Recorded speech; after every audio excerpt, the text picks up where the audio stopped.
Hey friends, welcome back to my channel. तो क्या आपको मालूम है कि शनि की साढ़े साती और ढैया के दौरान शनिवार को व्रत रखने के साथ साथ शनिवार व्रत कथा का पढ़ना और सुनना विशेष रूप से लाभदायक होता है। तो चलिए सुनते हैं शनिवार व्रत कथा।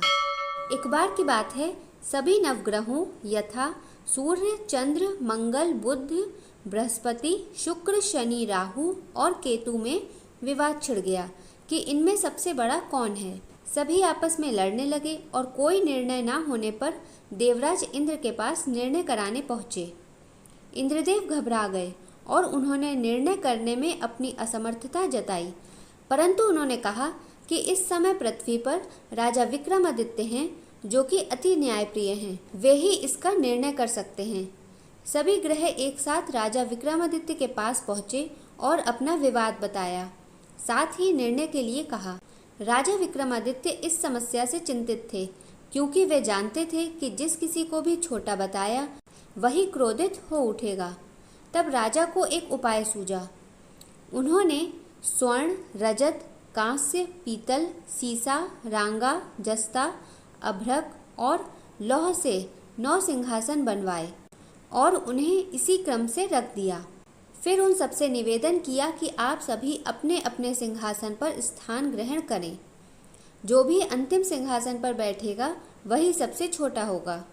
इसके अनुसार लौह सिंहासन सबसे बाद में होने के कारण शनिदेव सबसे बाद में बैठे, तो वही सबसे छोटे कहलाए।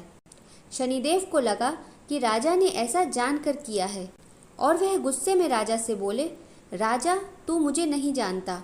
सूर्य एक राशि में 1 महीना, चंद्रमा 2.25 महीना 2 दिन, मंगल 1.5 महीना, बृहस्पति 13 महीने, वह बुध और शुक्र 1-1 महीने विचरण करते हैं, लेकिन मैं 2.5 से 7.5 साल तक रहता हूँ। बड़े बड़ों का मैंने विनाश किया है। श्री राम की 7.5 आई तो उन्हें वनवास हो गया। रावण की आई तो उसकी लंका को वानरों की सेना से हारना पड़ा। अब तुम सावधान रहना। ऐसा कहकर कुपित होते हुए शनिदेव वहाँ से चले गए। अन्य देवता खुशी खुशी चले गए। कुछ समय बाद राजा की 7.5 आई। तब शनिदेव घोड़ों के सौदागर बनकर वहां आए। उनके साथ कई बढ़िया घोड़े थे। राजा ने यह समाचार सुन अपने अश्वपाल को अच्छे घोड़े खरीदने की आज्ञा दी।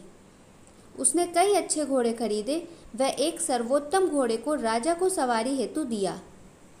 राजा ज्यों ही उस पर बैठा, वह घोड़ा सरपट वन की ओर भागा। भीषण वन में पहुंच वह अंतर्धान हो गया। अब राजा भूखा प्यासा भटकता रहा। तब एक ग्वाले ने उसे पानी पिलाया।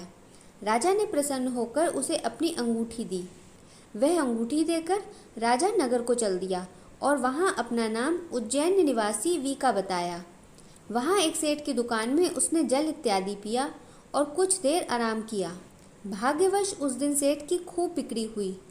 सेठ उसे खाना इत्यादि कराने खुश होकर अपने साथ घर ले गया।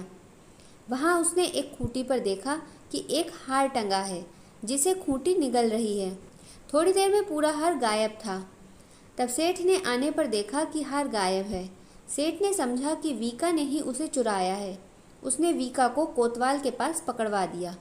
फिर उस नगर के राजा ने भी वीका को चोर समझकर उसके हाथ पैर कटवा दिए और नगर के बाहर फिकवा दिया। वहाँ से एक तेली निकल रहा था, जिसे दया आई और उसने वीका को अपनी गाड़ी में बिठाया। वह अपनी जीप से बैलों को हाँकने लगा। उस समय राजा की शनि दशा समाप्त हो गई। वर्षा ऋतु आने पर राजा मल्हार गाने लगा। राजा जिस नगर में था वहाँ की राजकुमारी मनभावनी को उसका गाना इतना पसंद आया कि उसने मन ही मन प्रण कर लिया कि वह उस राग गाने वाले से ही विवाह करेगी। राजकुमारी ने दासी को राग गाने वाले को ढूंढने भेजा।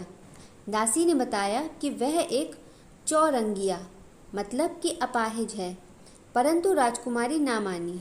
अगले ही दिन से उठते ही वह अनशन पर बैठ गई कि विवाह करेगी तो उसी से ही करेगी।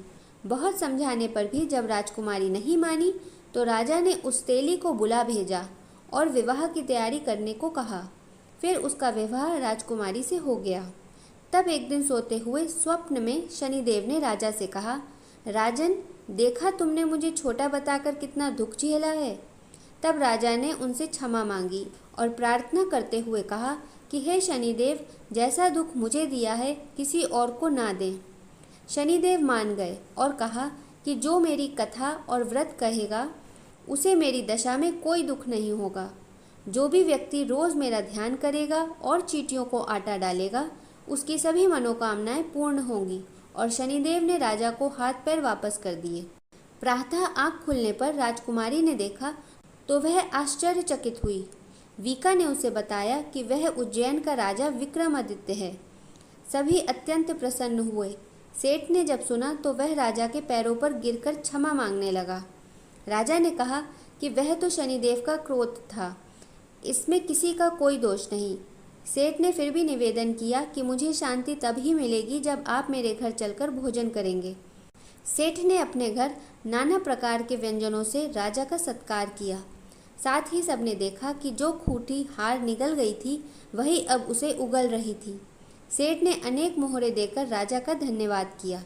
सेठ ने राजा से अपनी कन्या श्री कंवरी से विवाह करने का निवेदन किया। राजा ने सहर्ष स्वीकार कर लिया।